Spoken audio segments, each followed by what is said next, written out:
pada tahun ke-1960, para insinyur terbaik dunia berkumpul di tepi sungai Nil. Misi mereka memindahkan kuil raksasa, batu demi batu, sebelum bendungan Aswan menenggelamkannya selamanya. Kuil itu beratnya lebih dari 300.000 ton.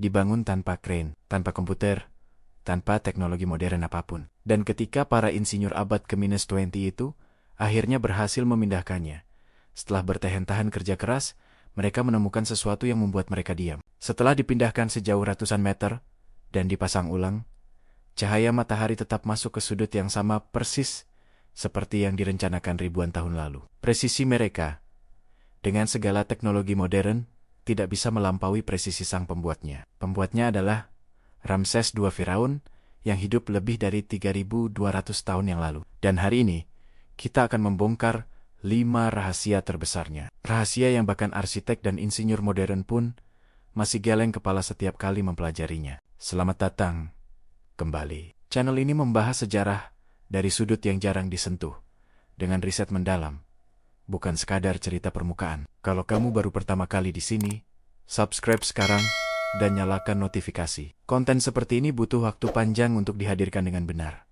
Oke? Kita masuk ke rahasia pertama. Abu Simbel adalah kuil yang dipahat langsung ke dalam tebing batu di selatan Mesir, dibangun sekitar tahun 1264 sebelum Masehi. Atas perintah Ramses II dari luar, sudah luar biasa. 4 patung Ramses kedua, setinggi 21 meter berdiri menjaga pintu masuk. Masing-masing diukir dari tebing batu hidup. Bukan dipasang, tapi dipahat dari batu yang sama dengan gunung di belakangnya. Tapi keajaiban sesungguhnya ada di dalam. Lorong utama kuil membentang sejauh 63 meter ke dalam perut batu. Di ujung lorong, ada ruang paling sakral, tempat 4 patung duduk, 3 dewa Mesir, dan 1 patung Ramses kedua sendiri. Normalnya, ruang itu gelap total sepanjang tahun, kecuali 2 hari. Hanya 2 hari dalam setahun, 22 Februari dan 22 Oktober.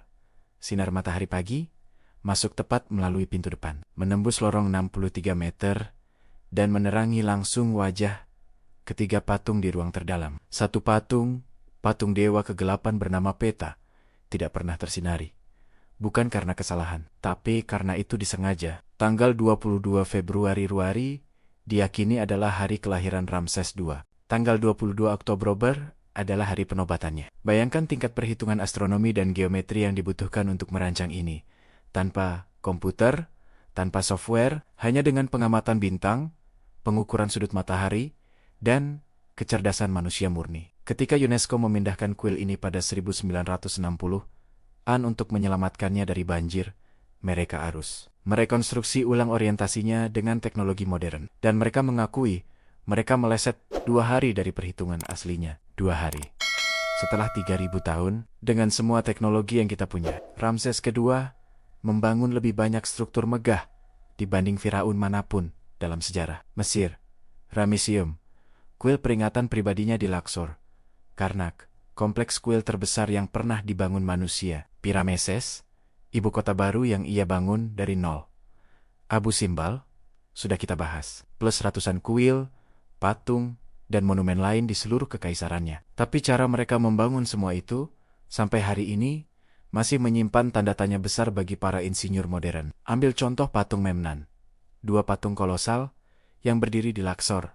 Masing-masing beratnya lebih dari 700 ton. Batu untuk patung itu ditambang di wilayah yang berjarak 700 km dari lokasi pembangunan. Bagaimana mereka memindahkan batu seberat itu, sejauh itu, tanpa roda yang efisien, tanpa mesin, dan tanpa logam kuat? Teori yang paling diterima ilmuwan saat ini adalah kombinasi dari jalur lumpur basah untuk meluncurkan beban, sistem tali, dan pengungkit kayu, dan tenaga kerja terorganisasi dalam jumlah masif. Tapi ada satu hal yang tidak bisa dijelaskan dengan teori itu. Ketepatan sambungan antar batu. Di Karnak dan Ramesseum, batu-batu raksasa disambung satu sama lain dengan celah yang, bahkan dengan mata telanjang, hampir tidak terlihat. Celahnya kurang dari 0,5 mm. Tidak ada semen. Tidak ada perekat. Hanya batu yang dipotong dan dipoles begitu sempurna hingga saling mengunci dengan beratnya sendiri. Para ahli batu modern yang mencoba mereplikasi teknik ini menggunakan pahat dan amplas. Dengan semua keahlian dan alat modern mereka, mengakui bahwa mereka tidak bisa mencapai tingkat presisi yang sama secara konsisten. Ini adalah rahasia yang berbeda, bukan tentang teknik konstruksi, tapi tentang kecerdasan politik yang tertanam di dalam setiap batu. Ramses kedua adalah master propaganda pertama dalam sejarah tercatat manusia. Pada tahun 1274 sebelum Masehi, ia memimpin tentara Mesir melawan bangsa Het di pertempuran Kadesh, salah satu pertempuran terbesar di dunia kuno, dengan ratusan ribu tentara dari kedua sisi. Hasilnya, seri. Tidak ada pemenang yang jelas. Ramses hampir terkepung dan hampir mati. Kedua belah pihak akhirnya menandatangani perjanjian damai, yang ironisnya adalah perjanjian damai tertulis tertua yang pernah ditemukan dalam sejarah manusia. Tapi kalau kamu membaca dinding-dinding kuil di seluruh Mesir, kamu akan mendapat cerita yang sangat berbeda. Di setiap kuil, di setiap kota Ramses II memerintahkan ukiran relief raksasa yang menggambarkan dirinya sendiri menang telak di pertempuran Kadesh. Dirinya digambarkan setinggi 2 kali ukuran tentaranya sendiri, simbol kekuatan ilahi. Sendirian di atas kereta perang, membunuh ratusan musuh, sementara tentara Het berlarian ketakutan. Ini adalah kampanye media terbesar yang pernah dijalankan di dunia kuno, dan ia berhasil sempurna. Selama lebih dari 2000 tahun, dunia percaya Ramses kedua memenangkan pertempuran Kadesh secara gemilang. Baru ketika arkeolog menemukan catatan bangsa Het yang menceritakan versi yang sangat berbeda, kebenaran mulai terungkap. Tapi ada lapisan yang lebih menarik lagi. Sistem propaganda ini dibangun ke dalam arsitekturnya. Kuil-kuil Ramses kedua dirancang sedemikian rupa sehingga siapapun yang masuk, rakyat biasa, pedagang asing, duta negara lain, akan langsung dihadapkan pada gambar-gambar kemenangan sang Firaun yang memenuhi setiap dinding, dari lantai sampai langit-langit. Bukan sekadar dekorasi, ini adalah sistem psikologi massa yang diintegrasikan ke dalam arsitektur. Salah satu proyek terbesar Ramses kedua adalah membangun ibu kota kerajaan baru dari nol. Namanya Pirameses, yang dalam bahasa Mesir kuno berarti rumah Ramses yang agung, dibangun di wilayah Delta Nil. Kota ini pada puncaknya diakini memiliki populasi lebih dari 300.000 jiwa, menjadikannya salah satu kota terbesar di dunia pada zamannya, sebanding dengan Babilonia dan Thebes. Tapi kemudian, kota itu menghilang. Secara harfiah, setelah dinasti Ramses berakhir, kota itu ditinggalkan. Pasir menutupnya, sungai Nil mengubah alirannya. Dan selama hampir 3000 tahun, Pirameses tidak bisa ditemukan. Tidak ada jejak, tidak ada reruntuhan, tidak ada petunjuk di mana persisnya ia berada. Para arkeolog mencarinya selama berabad-abad. Beberapa sempat salah mengidentifikasi kota lain sebagai Pirameses. Baru pada tahun 1980-an, tim arkeolog menggunakan teknologi radar bawah tanah, teknologi yang sama yang digunakan NASA untuk memetakan Mars, dan berhasil menemukan fondasi tersembunyi di bawah tanah pertanian modern di wilayah Kantir, Mesir. Apa yang mereka temukan memukau dunia arkeologi. Pirameses bukan hanya besar, tapi terencana dengan sangat sistematis. Ada jaringan kanal yang menghubungkan kota ke Laut Mediterania dan Laut Merah. Secara bersamaan, menjadikannya pusat perdagangan yang mengontrol 2 jalur laut sekaligus. Ada kawasan industri khusus untuk produksi kaca dan perunggu. Ada komplek istana seluas ratusan hektar. Ada kuil-kuil besar yang menghadap ke arah astronomis yang sangat spesifik. Dan yang paling mengejutkan para arsitek modern, sistem drainase kota ini. Jaringan saluran bawah tanah yang dirancang untuk mengelola air hujan, limbah, dan banjir Nil tahunan, dengan kerumitan yang tidak akan kita lihat lagi di peradaban lain sampai ribuan tahun.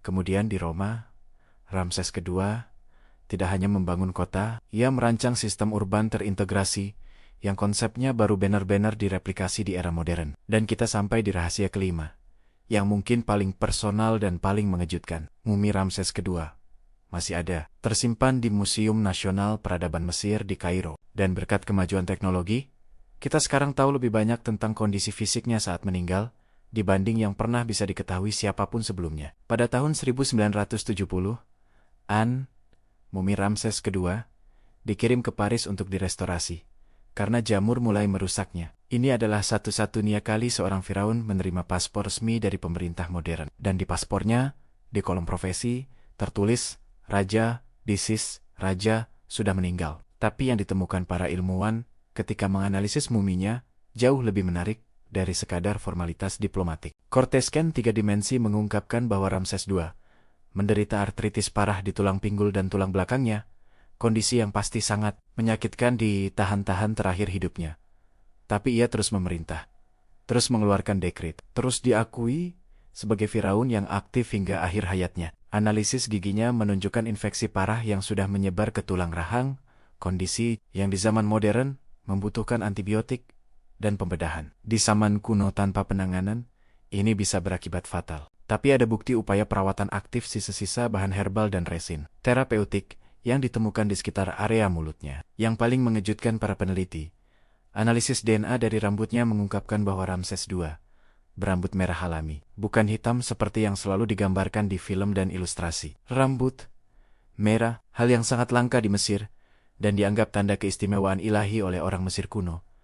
Dan satu temuan terakhir, yang membuat para forensik modern terkagum-kagum. Kondisi pengawetan muminya jauh melampaui teknik mumifikasi standar yang kita kenal dari Mesir kuno. Ada campuran bahan-bahan yang, hingga hari ini, belum sepenuhnya berhasil diidentifikasi oleh laboratorium modern. 3000 tahun kemudian, dengan semua kemajuan kimia dan biologi yang kita punya, kita masih belum bisa sepenuhnya memahami formula yang mereka gunakan. 5 rahasia. 1 manusia. 1 masa pemerintahan yang berlangsung hampir 67 tahun. Abu Simbel yang mengalahkan insinyur modern dengan presisi astronomisnya. Teknik konstruksi dengan sambungan batu 0,5 mm tanpa semen. Sistem propaganda visual yang mendahului konsep psikologi masa ribuan tahun. Kota terencana dengan infrastruktur urban yang tidak akan direplikasi sampai zaman Romawi. Dan mumi yang menyimpan formula kimia yang belum bisa dipecahkan, laboratorium abad ke-21. Ramses II bukan sekadar raja. Ia adalah arsitek, ahli strategi, perancang kota, ahli propaganda, dan mungkin salah satu visioner terbesar yang pernah hidup di bumi ini. Dan yang membuat semua ini semakin luar biasa, di balik semua kemegahan itu, ia tetap manusia biasa. Manusia dengan artritis yang menyiksa, dengan gigi yang sakit, dengan rambut merah yang mungkin diejek sewaktu kecil. Yang membedakannya bukan kekuatan supernatural, tapi visi yang tidak terbatas, dan kemampuan untuk menggerakkan ribuan manusia lain untuk mewujudkan visi itu dalam batu, bintang, dan waktu. 3000 tahun setelah ia menutup mata, karyanya masih berdiri, masih membuat kita takjub, masih membuat arsitek terbaik dunia menggeleng-gelengkan kepala. Mungkin itulah definisi keabadian yang sesungguhnya. Kalau video ini membuat kamu takjub, share ke teman-teman yang suka sejarah dan arsitektur. Tulis di komentar, dari kelima rahasia tadi, mana yang paling bikin kamu geleng kepala? Video berikutnya kita akan bahas misteri makam Nefertiti, ratu yang lebih berkuasa dari suaminya sendiri. Sampai jumpa di video berikutnya.